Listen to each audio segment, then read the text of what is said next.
Hello YouTube and welcome back to another Dare to Game video. Today we're playing Elden Ring and we're doing another weapon video, and today's is top 5 best katanas. So for all the weeb samurais out there, just kidding, well maybe, that really want to know what the best katanas in the game are and of course where to find them or how to get them, this video is for you. So if at any point in the video you find yourself liking it, be sure to like it, and of course if you like this type of content, subscribe to the channel because there's going to be lots more to come in the future. So just to keep in mind, I will be testing these all as I always do with my weapon videos to keep things equal. We have all of our stats maxed and we have all the weapons maxed, so all of the swords are playing on equal playing ground. So with all that in mind, let's dive on in and start off with number 5, the Serpentbone blade, which you can see we have wielded here. Now I kind of like this one for a lot of reasons. I mean, obviously stats and everything are great. I also really like the appearance of this one because it's like a cross between a rapier and a katana, plus it's got a weird I mean, it's supposed to look like a serpent bone, I assume, so it's got all those teeth along the top of it, so it's got a very fun and unique look to it while still being a katana, so I definitely enjoy the unique look of this sword. As far as stats are concerned, we have a max attack power of 751 and an average guarded damage negation of 33.5. As far as attributes required to use this one, we have strength of 11 and dexterity of 22. So like all katanas, they're going to stack with dexterity, so the higher your dexterity is, the better these swords are going to be. And that's a decently high requirement, I guess you could say, but if you're going for a samurai build, your dexterity should be decently high anyway. So those are the stats. As far as passive effects, like most katanas, we have a passive effect, and this one has poison build up, so this one is fun because you're going to poison your enemies a lot, and it's got a decent one of 66. And as far as a special two-handed attack, we have the double slash attack, so nothing magical, but definitely a lot of fun. As far as getting this one, it's actually a pretty straightforward process, so you're going to need to get to Volcano Manor, and to do that, you have to start the Volcano Manor quest, which can be started down here in Liurnia. So you go to this little telescope here, close to the scenic isle, go to this little hut, it's like a gazebo, inside there's going to be a lady, she needs you to recover her necklace, so you go over here to Boil Prawn Shack, get it from the guy who stole it, bring it back to her, then she'll invite you, and you can invite you to Volcano Manor, and you can meet her at the top of the Grand Lift of Dectus, the same way you get to the capital, and she'll be waiting up top for you, and you can accept her invitation, and she'll bring you up to Volcano Manor. It's the only way to get there. Once you get there, you'll be able to start doing missions. There will be a lady sitting right in this corner that you can talk to. Her name is Tanith, and she'll tell you basically what it's all about and ask you to join, and if you accept, you'll be able to start doing missions. And to do missions, you'll have to go down into the drawing room over here, and she'll give you a key for it because this door will initially be locked, and there will be letters sitting on this table waiting for you. You take them, read them, and then you basically go kill someone. And it's just like an NPC invasion mission, so it's usually a decently simple and straightforward fight. After the second of those letter quests, you come back and you talk to Tanith, and she will reward you with this sword, so that's how you get it. So it's decently straightforward, but obviously it does require some game progression, and you're going to have to do some missions to get it. You can't just go somewhere and find it. For combat on this weapon, nothing super special. We're going to have that nice fast katana attack speed that everyone loves so much about the katanas in this game, and it does a decent amount of damage. So you can see there's our strong attack. Then we'll do our two-handed attack, which is just a big old double slash. So you can see it does one powerful attack and then immediately doubles back with a backslash. So it's actually a pretty fun attack to use, and I just like it because, of course, it looks great doing it. But yeah, so that is the Serpentbone Katana. Again, like I said, it has poison buildup, so when you're using it up against bigger or higher level, stronger enemies than this, obviously it's going to have that added benefit of poisoning your enemy. And yeah, it just makes it a really powerful sword, and definitely something that I think a lot of people will find fits their samurai role rather well. So that is number 5, the Serpentbone blade. Let's move on to number 4. Alright, so for our number 4 spot, we have the Hand of Malenia, and so this one has a very unique look to it because it doesn't really have the classic katana look to it, I guess. You don't really have a hilt, it just kind of has a slightly narrower part that you grab. It's because it's taken off of a prosthetic arm, essentially. So this one, I think, looks pretty cool, other than it not looking very katana-esque. As far as stats on this one go, we have a max attack power of 779 and a average guarded damage negation of 35.6. As far as attributes required to use this one, strength of 16, dexterity of 48, so decently high dexterity requirement. As far as passive effects, we have the blood loss buildup, which is pretty typical for katanas. Most of them have a blood loss effect, and this one has 50. And then, of course, for our special attack, our two-handed attack, we have the waterfowl dance. So definitely a lot of stuff going on with this sword, and a very, very powerful weapon. As far as getting this weapon goes, eventually you're you're going to get it by, well, basically it's a god weapon. So you kill Malenia, goddess of rot, who you can find here, and I'll explain that a little bit more. And then you take her remembrance, which is the thing you get when she dies, and you bring it to the round table hold and trade it in there. So after I've kind of explained how to get here, I'll show you that quick. You can see we're down here at the Malenia, goddess of rot. You get there by making your way to the Haligtree runes, and all of that you do inside the Haligtree region. To get to here, you're going to need to make your way over to the consecrated snowfields,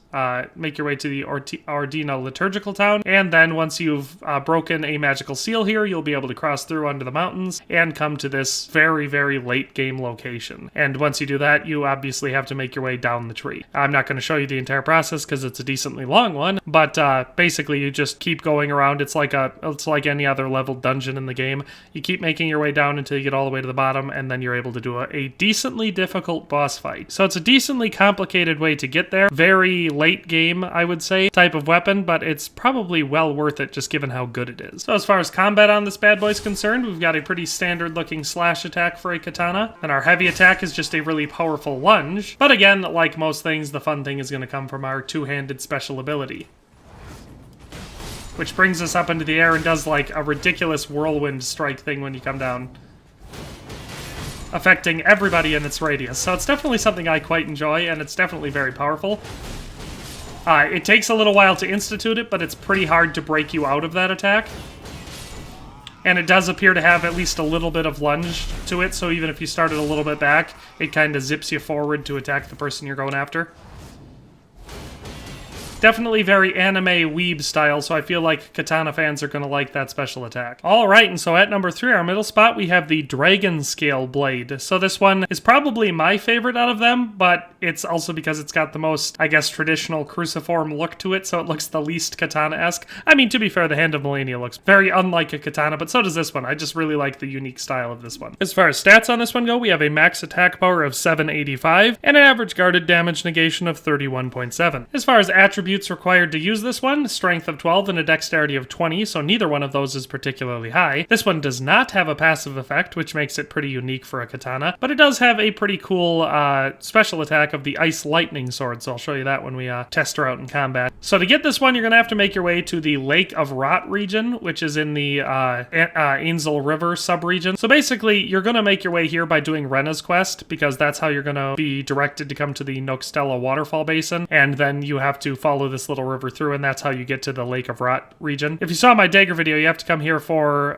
one of the daggers on there anyway. You have to make your way to the Grand Cloister. So you're probably familiar with the region if you've done that. But anyway, there's a optional boss, the Dragonkin soldier, who is actually going to be found in the Lake of Rot right around here. And so it's a decently complicated boss fight because you have to go into the Lake of Rot. Like I said, it's about, I think he's located right about here. And so you actually have to go out into the Lake of Rot to get to him. So you're standing in the rot. Now there's chunks and stuff of ground that you can hop on, and there's platforms over here that you raise, so you don't have to stand in the rot the whole time, but it can be a decently complicated fight. Typically, I just recommend getting yourself on something where you're not standing in the rot, make sure you're not dying of scarlet rot, and then just attack him with magic. But once you've defeated him, he drops this katana, and that's how you get it. So as far as combat on this one goes, again, it's going to be pretty stereotypical. Very fast-moving sword that deals really, really high damage. So that was the light attack. Our heavy attack is, again, just a lunge. And again, you will notice that it doesn't have that passive effect, so most of them have bleeding. The Serpentbone one has poison. And those are great. They're very, very excellent, especially against heavier enemies, you know, boss fights and stuff like that. I almost considered doing a different sword than this one for this spot. In the end, I just really like the sword. It's got a very, very high physical damage and a decently high crit, and it seems to actually hit for the full damage amount very, very frequently, at least when I was testing it. And of course, the lightning effect is great because not only does it do the damage when you charge it up, but once it's charged, it holds that charge for a while, and then you do that extra electrical damage, which is just great. So definitely an excellent sword. I think a lot of people would enjoy this one, and it takes the number 3 spot. All right, and so for our number 2 spot, we of course have the Moonveil, a lot of people's favorite katana in the game. And now this one, of course, has, we're back down to a pretty dang stereotypical katana style. Very, very recognizable recognizable, so I think most people will appreciate that traditional look. As far as the stats for this one go, we have a max attack power of 911, so a real decent jump above the Dragonscale blade, almost 200 full points, and then an average guarded damage negation of 32.8. So again, decently high, but pretty average for a katana. As far as attributes required to use this one, it's going to be pretty typical. We're going to have strength of 12, dexterity of 18, so neither too high there, but it is going to have a requirement of 23 intelligence. And then for the passive effect on this one, because most of them have one, this one causes blood loss buildup, which is pretty typical, and we get 50 points for that. And then the special attack, the two-handed attack, is the transient moonlight. So a pretty cool special attack there. As far as where to get this sword goes, it's a pretty standard process. It's going to be over here in the Kaled region, and you're going to make your way over to the Gale Tunnel. And so the entrance is actually over here, the rear Gale Tunnel entrance, and you make your way through. And then obviously there's another point inside there called the Gale Tunnel. But anyway, there's going to be a boss inside here, and that boss is going to be the Magma Worm. So it's just like any other dungeon in the game. You make your way through until you get to the boss fight. Then once you're in there, you kill the Magma Worm, and he will drop this sword. So nothing too ridiculously complex there, but that is how you get it. So then for this one, again, we're going to have pretty standard katana attacks. Here's our light attack. Definitely a very powerful and fast swinging strike, making it an excellent choice. And then, of course, for our heavy attack, we again have a pretty standard lunge, which is, again, very powerful. But where it's going to really shine is our special attack. So for this one, we go into our two-handed, which sheathes it.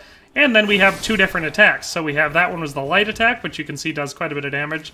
And then that one, which just sends out a different style of wave for the heavy attack. So the Moonveil Katana takes the second place on the katana list. Let's move on to the #1 best one in the game. All right, and so for our #1 best katana in the game, we have the Meteoric Ore Blade, and this one just looks so cool. So it's got a pretty, it's actually kind of fun because it's like a cross between a katana and actually a Chinese gin sword. It looks quite a bit like too. So we're going to see a slightly shorter blade, given the proportions, with a slightly thicker blade as well, a real wide crossguard on the top, and then a decently short hilt. So it just gives it a really unique look for a katana, but it's actually pretty dang fun to use. So as far as the stats for this one go, we have a max attack power of 956, so decently high there. And then an average guarded damage negation of 36.3, and then we have that a passive effect of the blood loss buildup, and a really cool magical attack called Gravitas, which I can't wait to demonstrate to you. As far as attributes required to use this one, strength of 15, dexterity of 14, and intelligence of 18, so none of those are ridiculously high, and all of those stats being pretty good for samurai build, so not too unattainable. As far as getting this one goes, it's actually one of the easier weapons in the game to pick up, which is fun considering how good it is. It's actually going to be over here in the Kaled region, so for me this was the second region I ever went to,